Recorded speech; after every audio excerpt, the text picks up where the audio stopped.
రాష్ట్ర రాజకీయాలు రోజుకో మలుపు తిరుగుతున్నాయి. ఇప్పటికే ప్రధాన పార్టీల నేతలు మేమంటే మేము అధికారం చేపడతామని చెప్పుకుంటున్నారు. ఇలాంటి తరుణంలో ప్రధాన పార్టీలో టికెట్ల రగడ మొదలైంది. మరికొన్ని రోజుల్లో ఎన్నికలు సమీపిస్తుండటంతో నేతల మధ్య టికెట్ల గోల మొదలైంది. ప్రతిసారి కొత్త ఎమ్మెల్యేను పరిచయం చేసే జగిత్యాల ఈసారి ఎవరిని అందలం ఎక్కిస్తుందనేది చర్చనీయాంశంగా మారింది. సిట్టింగ్కే అధికారం వస్తుందని భావించగా ప్రధాన విపక్షాల నుంచి గట్టిగానే పోటీ ఉందని చెప్పొచ్చు.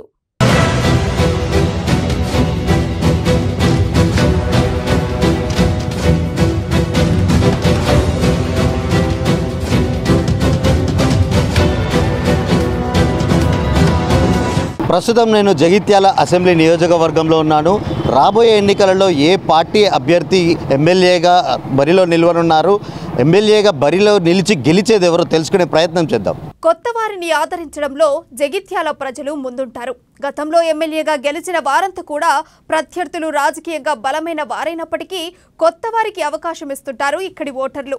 ప్రస్తుత ఎమ్మెల్యేగా ఉన్న సంజయ్ కుమార్ తనకే టికెట్ వస్తుందని భావిస్తుండగా అధికార బీఆర్ఎస్ ను గద్దె దించడమే లక్ష్యంగా అటు కాంగ్రెస్ బీజేపీ నేతలు పావులు కదుపుతున్నారు.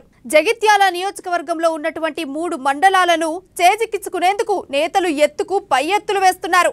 జగిత్యాల నియోజకవర్గంలో రాయ్కల్, జగిత్యాల, సారంగపూర్ మండలాలున్నాయి. మొత్తం 2,13,287 ఓట్లుండగా 1,09,853 మంది మహిళా ఓటర్లున్నారు. అందులో 1,03,419 మంది పురుషులున్నారు. మహిళా ఓటర్లే ఈ నియోజకవర్గంలో ఎక్కువ మంది ఉన్నారు. ఇక థర్డ్ జెండర్స్ 15 ఓట్లుండగా మహిళల ఓట్లు 51.50%, 48.50% పురుషుల ఓట్లున్నాయి.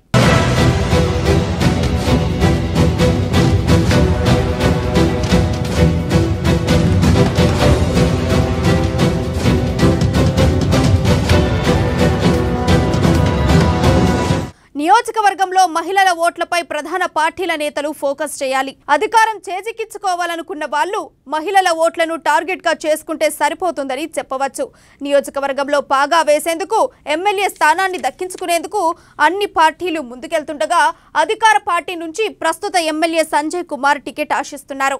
సిట్టింగ్లకే టికెట్ ఇస్తామని ఇటీవలే ఆ పార్టీ అధినేత కేసీఆర్ ప్రకటించడంతో తన టికెట్ మీద ఆయన ఆశలు మాత్రం తగ్గలేదు. ఎమ్మెల్యేగా ప్రజలతో సంబంధాలు కొనసాగించారనే టాక్ సంజయ్ కుమార్ కు పాజిటివ్ గా ఉందని చెప్పవచ్చు. డాక్టర్ సంజయ్ కుమార్ వృత్తిరీత్యా నేత్ర వైద్య నిపుణులు కావడం ఆయనకు కలిసి రానుంది. ఇటీవలి కాలంలో నియోజకవర్గంలో పల్లె నిద్ర ప్రోగ్రాం చేపట్టిన సంజయ్ కుమార్ జగిత్యాల ప్రజలకు మరింత దగ్గరయ్యారు. వివిధ గ్రామాలలో పర్యటిస్తూ ప్రజల సమస్యలను ఎప్పటికప్పుడు తెలుసుకుంటున్నారు.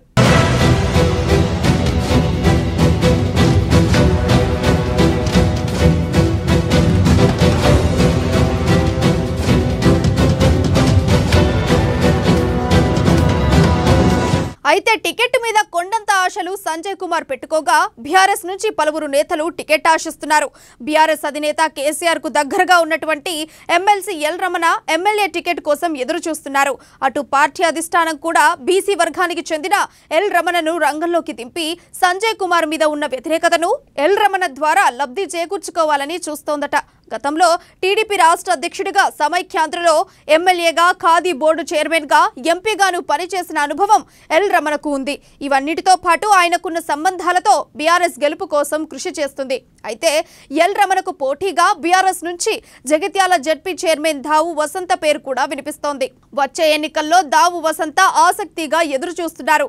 బీఆర్ఎస్ లో ఉన్నటువంటి ప్రధాన నేతలతో ఇప్పటికే టికెట్ విషయంపై దావు వసంత సంప్రదింపులు జరుపుతున్నట్లు సమాచారం.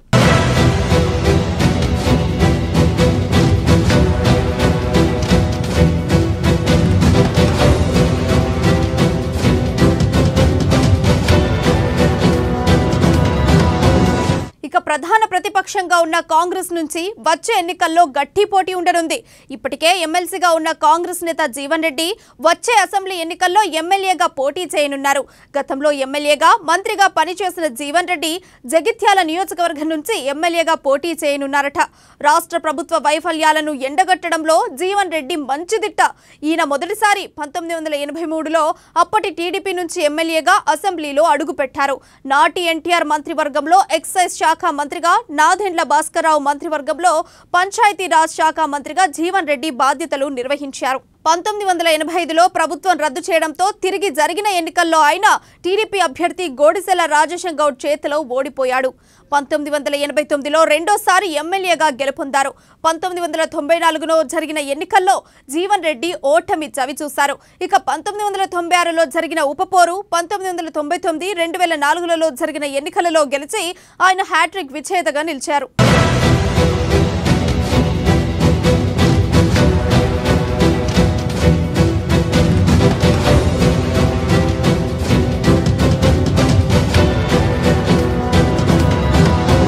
దివంగత సీఎం వైఎస్ రాజశేఖర్ రెడ్డి హయాంలో 2004 నుండి 2009 వరకు రోడ్ల భవనాల శాఖ మంత్రిగా బాధ్యతలు నిర్వహించారు. 2006 నుండి 2009లో కరీంనగర్ లోక్సభ స్థానం నుండి పోటీ చేసి ఓటమి పాలయ్యారు. తెలంగాణ రాష్ట్రం ఏర్పడిన తర్వాత 2014లో జరిగిన తెలంగాణ శాసనసభ ఎన్నికల్లో జగిత్యాల అసెంబ్లీ నియోజకవర్గం నుండి పోటీ చేసి గెలిచి ఉమ్మడి కరీంనగర్ జిల్లా నుంచి గెలిచిన ఏకైక ఎమ్మెల్యేగా ప్రత్యేకత జీవన్ రెడ్డి సొంతం. పార్టీలో ఈయన మినహా వేరే అభ్యర్థులు బరిలోకి దిగే అవకాశం కనబడట్లేదు. ఇటీవల కాలంలో జగిత్యాల నియోజకవర్గంలో విస్తృతంగా పర్యటిస్తూ ఇథనాల్ పరిశ్రమ ఏర్పాటు చేస్తే చుట్టుప్రక్కల గ్రామాలు కాలుష్యానికి గురవుతాయి అంటూ ప్రజలు చేసిన ఆందోళనలకు కాంగ్రెస్ పార్టీ తరఫున ఆయన మద్దతు తెలిపారు.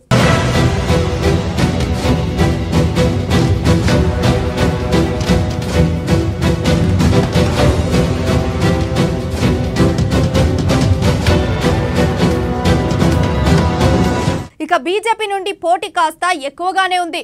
ప్రధానంగా రాష్ట్ర కార్యవర్గ సభ్యురాలు బోగ శ్రావణి పేరు ఎక్కువగా వినిపిస్తుంది. బీఆర్ఎస్ పార్టీలో ఉండి ఎమ్మెల్యే తీరును వ్యతిరేకించింది బోగ శ్రావణి. ఎమ్మెల్యేపై చిన్నపాటి యుద్ధమే చేసింది. బీఆర్ఎస్ పార్టీ పెద్దల నుండి ఈమెకు మద్దతు కరువవడంతో పార్టీతో పాటు పదవికి రాజీనామా చేసి ఇటీవలే బీజేపీ తీర్థం పుచ్చుకున్నారు. బీజేపీ నుంచి టికెట్ ఆశించే వాళ్ళ లిస్టులో ముదిగంటి రవీందర్ రెడ్డి, జిల్లా బీజేపీ అధ్యక్షుడు మోరపల్లి సత్యనారాయణ, పన్నాల తిరుపతి రెడ్డిలు కూడా ఉన్నారు. ఎమ్మెల్యేపై తిరుగుబాటు చేసిన వ్యక్తిగా ఉన్న బోగ శ్రావణికే టికెట్ దక్కే అవకాశాలు మెండుగా ఉన్నాయని తెలుస్తుంది.